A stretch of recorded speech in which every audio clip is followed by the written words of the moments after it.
So, from the last couple of days, I have been talking about confidence. What I wanted to talk about today is on surrender and surrender as a superpower. So, there are many children, many people who are raised in strict and controlling environments. And when they grow up, they think that control is equal to safety. But that is not the truth. Control comes at the cost of stress, it comes at the cost of conflict and burnout.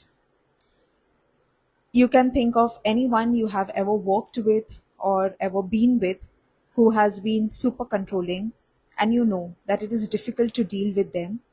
And on their side, they are always frustrated when things do not go the way that they wanted it to be.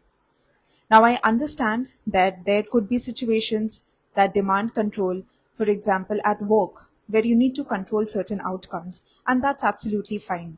But I also believe that the environment that is there at work that shouldn't be carried to the other areas of life.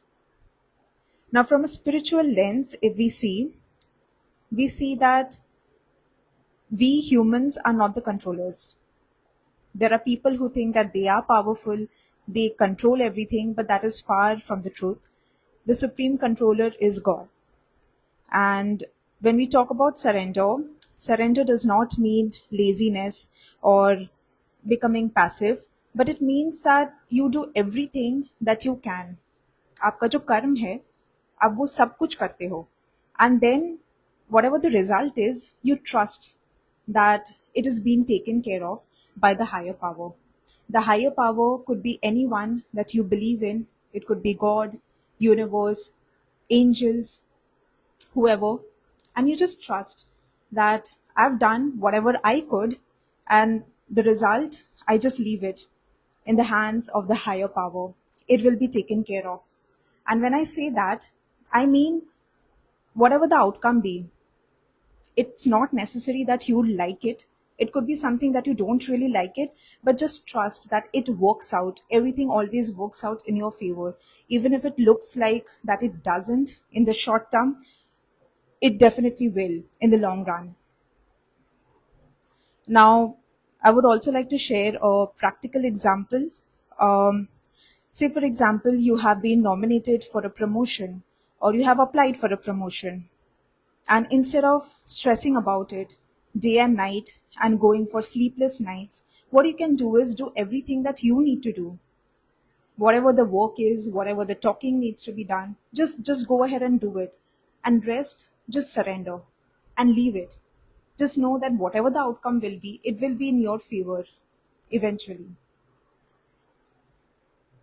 Now, the next thing that I want to talk about is how to practice surrender, right? So, one thing in my journey of personal development and healing that I've seen is awareness, to know what we are going through. So, if there is some situation or something that happens or comes in front of us, to be aware how we are feeling, what emotions are coming up, what thoughts are coming up, so to be really really present and aware, that is the number one thing in healing. And for the practice of surrender, this is a must as well.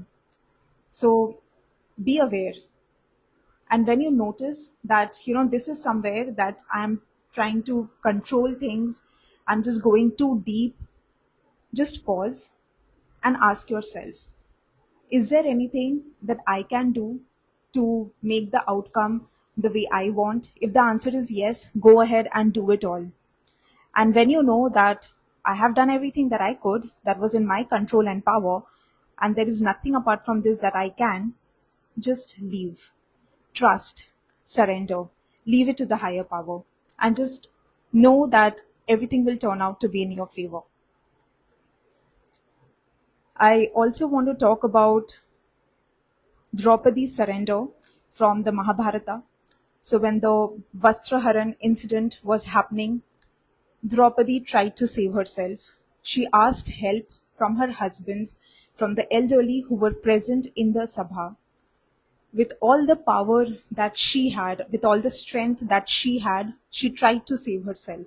And when she understood that this is not in her control, she surrendered and she called for the divine help, and she did receive it in abundance, like we all know. And my message from this particular incident in this particular context is every incident, every situation, and everything in every situation is not for us to control. We should definitely do whatever we can. And then whatever we see is beyond our control, we should just trust and surrender. And I'd like to again highlight this fact that surrender is not a weakness, it is strength. It frees us, it actually frees us from the illusion of control. So tell me in the comments where in life can you practice surrender in this week? And I'll see you again soon. Thank you so much.